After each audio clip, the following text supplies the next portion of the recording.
দুনিয়া কিন্তু থাকে না। আজ রাত যার বাসর ঘর তারও ভোর হবে, আজ রাত যার জেলখানা ফাঁসির রাত তার রাতও কি হয়ে যাবে? মদের আড্ডায় যে তারও ভোর হয়। আর আপনার হসপিটালে ব্যথায় যে কাতরায় তার রাতও কি হয়ে যায়? শেষ হয়ে যায়। দুনিয়া থাকে না, দুনিয়া ধোকা। দুনিয়া কি বলেন না?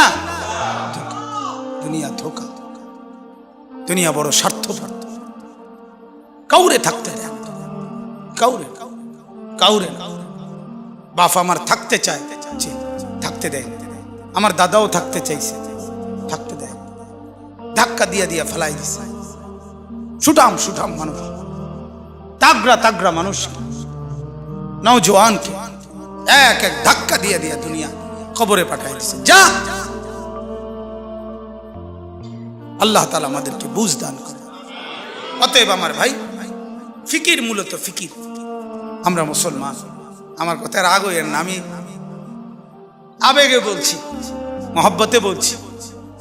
যারা দাড়ি ক্লিন শেভ করেন, দাড়ি কাটেন, তাদের কাছে আমার অনুরোধ, আপনি আরেকবার ভাবেন কেন কাটতেছেন। আপনি যদি বলেন হুজুর এটা ছাড়া আর ওয়াজ নাই, না আছে, এটাও একটা ওয়াজ, আরো আছে, আরো তো কইছি, এতক্ষণ কইছি না তো, আরো কম, অসুবিধা কি? কথা বুঝেন নাই? আল্লাহ তাআলা আমাদেরকে বুঝার তৌফিক দেন। তাহলে মূল ফিকির হলো মৃত্যু। তো বলতেছিলাম, ওই কথাটা শেষ হয় নাই। নবী সাল্লাল্লাহু আলাইহি সাল্লাম দুনিয়া থাকতে প্রতিদিন উম্মতের জন্য কাঁদছেন কিনা? যেদিন দুনিয়া থেকে যাচ্ছিলেন সেদিন ফিকির করছে কিনা? যেদিন কবর থেকে উঠবেন সেদিন ফিকির করছে কিনা? হাসরের ময়দানেও সমস্ত নবীরা, আদম থেকে ঈসা, সমস্ত আম্বিয়া, আউলিয়া, সাহাবা, সমস্ত মানুষ হাসরের ময়দানে জাহান্নামকে যখন আনবে, ওয়াজিআ ইয়াউমা ইদিম বিজাহান্নাম, আল্লাহ তাআলা কোরআনে বলছেন হাসরের ময়দানে ফেরেশতারা জাহান্নামকে টেনে হাসরের মাঠে নিয়ে আসবে। এই যে এখানে যেরকম আমরা বসছি, মনে করেন এখানে আনছে, আইনা দাঁড় করাইছে, ঠিক এরকম, ঠিক এরকম টেনে আনবে। ৭০,০০০ আগুনের শিকল দিয়া বেঁধে জাহান্নামকে আনা হবে। ৭০,০০০ আগুনের শিকল, এক একটা শিকলের মধ্যে ৭০,০০০ আংটা, ওই যে কড়া কড়া কড়া আরই কড়া, শিকল বানায় কি দিয়া? কড়া একটা একটা লাগাইয়া না, এক একটা শিকলে ৭০,০০০ কড়া, এক একটা কড়া ৭০,০০০ ফেরেশতা ধরবে। এবার কত কোটি আপনি গণেন, আমার সময় নাই। কোটি কোটি ফেরেশতা টেনে আনবে, আর জাহান্নাম তার একটা বিকট চিৎকার দিবে। এক চিৎকারে পুরা হাসরের ময়দানের সবাই চিৎকার দিয়া উঠবে, ইয়া রব্বি নাফসি নাফসি, আল্লাহ আমাকে মাফ করেন, আমাকে মাফ করেন, আমাকে মাফ করেন, আমাকে মাফ করেন, আমাকে মাফ করেন। আদম থেকে ঈসা নবী, ওনারা বলবেন, ফেরেশতারা বলবেন, জিনরা বলবেন, আম্বিয়ারা বলবেন, আউলিয়ারা বলবেন, আতখিয়ারা বলবেন, আসফিয়ারা বলবেন, সাহাবারা বলবেন, ওলামারা বলবে, মুহাদ্দিসিন বলবে, মুফাসসিরিন বলবে, ফুকাহা বলবে, খুতাবা বলবে, আইম্মা বলবে, মুআজ্জিন বলবে, হাফেজে কোরআন বলবে, সাধারণ মানুষ বলবে, হর ইনসান বলবে, ইয়া রব্বি নাফসি নাফসি, আল্লাহ আমাকে বাঁচান, আমাকে বাঁচান, আমাকে বাঁচান, আমাকে বাঁচান। সবাই বলবে এক কথা। সবাই হঠাৎ করে শুনবে কে যেন একজন কোথাও বলতেছে, কোন এক পাশে দিয়া শোনা যাইতেছে একটা আওয়াজ, ইয়া রব্বি উম্মতি উম্মতি, আয় আল্লাহ আমার উম্মতকে বাঁচান, আমার উম্মতকে বাঁচান, আমার উম্মতকে বাঁচান।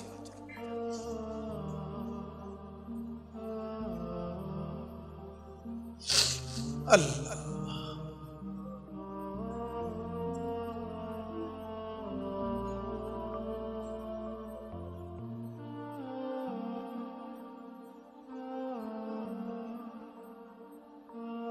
আল্লাহুম্মা সাল্লি আলা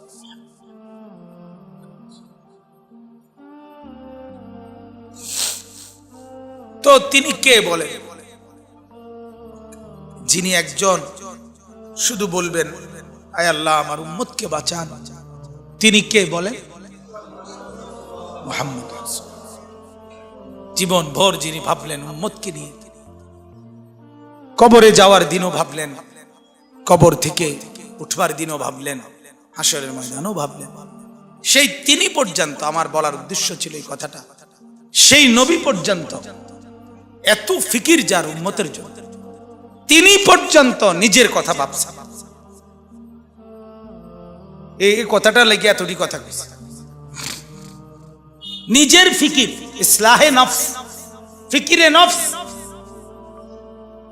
এটা এই পরিমাণ দরকার। ওলামায়ে কেরামকে বলি, ওলামায়ে কেরাম, আওয়াম সর্বসাধারণ আপনারাও তো বুঝেন, বাকি যারা আলেম আছেন আপনাদেরকে বুঝেন, নিজের ফিকির, ইসলাহে নফস আপনাদের জন্য জরুরি, আমার জন্য জরুরি, ইমাম সাহেবের জন্য জরুরি, মুহাদ্দিসের জন্য জরুরি, মুহতামিমের জন্য জরুরি, শাইখুল হাদিসের জন্য জরুরি, হাফেজ সাহেবের জন্য জরুরি, নুরানির উস্তাদের জন্য জরুরি, খোদার কসম জরুরি।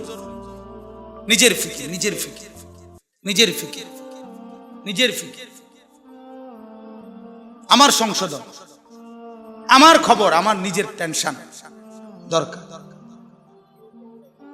এটা আমাদের মধ্যে বড় ঘাটতি। এখন ওই যে ওলামা সম্মেলন লিখছে, অনেক আলেমও আমি চতুর্দিকে দেখা যাচ্ছে। আপনাদের কাছে বিনীত অনুরোধ, নিজের ফিকির করেন, কওমের ফিকিরও করবেন, তালেবে ইলমের ফিকিরও করবেন, মুসল্লিদের ফিকিরও করবেন। সবার আগে নিজের ফিকির। কার ফিকির?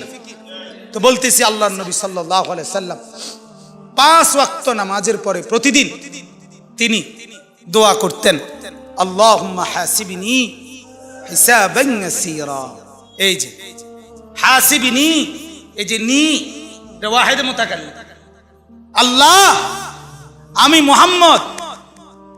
মুহাম্মদ বলতেছি, আপনি আমারে দুনিয়ায় অনেক ইজ্জত দিছেন, আপনি আমারে আখিরাতে অনেক সম্মান দিবেন, আমি জানি, কইছেন আমারে, কিন্তু আল্লাহ আমার এত কিছুর পরেও আমার ভয় হয়, আমার হাসরের মাঠের ভয় লাগে, আমি মুহাম্মদেরও ভয় লাগে। আল্লাহ অতএব আমার হিসাব হাসরের দিন আপনি সহজ করে দিলেন, আমার ডর লাগে, হাসিবনি। তাহলে নবী সাল্লাল্লাহু আলাইহি সাল্লাম নিজের ফিকির করছেন কি না বলেন? নিজের ফিকির। তাহলে আমার সবচেয়ে বড় ফিকির হলো আমার মৃত্যু পরবর্তী ফিকির। দুনিয়া কোনো না কোনো ভাবে পার হয়ে যাবে, কাত হলেও চিত হলেও, হাসলেও কাঁদলেও, সুখে থাকলেও দুঃখে থাকলেও, রাত হলেও দিন হলেও, কোনো না কোনো এক সুরতে, কোনো না কোনো একভাবে ঘন্টা মিনিট সেকেন্ডগুলো পার হয়ে যাবে। কিন্তু মৃত্যু এসে আবার যখন আমার নতুন অধ্যায় শুরু করবে, আমার জীবনের নতুন পর্ব যখন শুরু করবে দোস্ত, সেটা আর শেষ হবে, শেষ হবে। ফাজাইলে আমালের মধ্যে শেখুল হাদিস মাওলানা জাকারিয়া রাহমাতুল্লাহ আলাইহি বলছেন বড় সুন্দর কথা, আমার কলজার ভিতরে লাগছে কথা। উনি বলছে, হে দুনিয়ার ভাইয়েরা, দুনিয়ার সর্বোচ্চ বিপদ, সর্বোচ্চ অসুখ, সর্বোচ্চ যন্ত্রণা, মনে করেন সর্বোচ্চ ভয়ঙ্কর ক্যান্সার, এটাও যদি হয়, তিনি বলেন সেটারও তো একটা সমাপ্তি আছে, যে মৃত্যু হবে, আর মৃত্যু হইলে এটার সমাপ্তি শেষ, ঠিক কিনা বলেন? আগুনে দুনিয়ায় যে জ্বলে গেছে, একেবারে আগুন লাগিয়া গেছে যার শরীরে, তার চিৎকার, তার কষ্টেরও তো একটা সমাপ্তি আছে, যে কিছুক্ষণ পরে কি হয়ে যাবে? মৃত্যু হয়ে যাবে। শেখুল হাদিস মাওলানা জাকারিয়া রাহমাতুল্লাহ বলে, কিন্তু আখিরাত আর পরকাল, কবর আর হাসরের জাহান্নামের কষ্ট, যন্ত্রণা, দুঃখ আর মুসিবত মেরে মোহতারাম যখন শুরু হবে, সেটা আর কোনোদিন মৃত্যুর মাধ্যমেও শেষ হবে না।